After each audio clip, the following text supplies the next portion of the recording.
తెలివిగల దానివైతే నేను జాతీయం చేస్తా ఎడ్యుకేషన్ మెడికల్ అని చెప్పు, నువ్వు సేమ్ ట్రీట్మెంట్ సేమ్ ఎడ్యుకేషన్ ఇప్పటికైనా చెప్పు.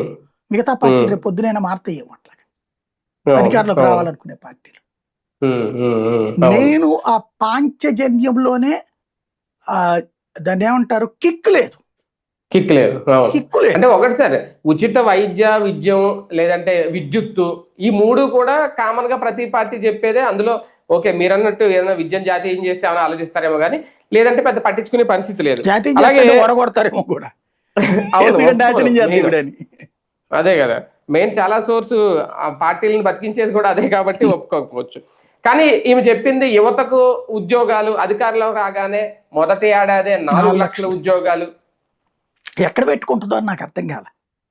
4 లక్షల ఉద్యోగాలు ఇద్దాం. ఇంకా లోకేష్ గారు 5 ఏళ్లలో 4 లక్షలు అన్నారు. 5 ఏళ్లలో 20 లక్షలు ఆయన సారీ అవునవును అన్నారు. తొలి ఏడాది 4 లక్షలే పూర్తి అవ్వలేదు, 2 ఏళ్ళు అయిపోతుంది.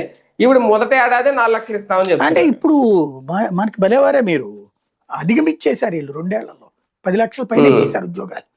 అవునా? ఎలాగంటే మీరు స్విగ్గీ జొమాటో వచ్చినాయి కూడా, అంటే మరి ప్రైవేట్ తో కూడా కలిపనే చెప్పారు కదా.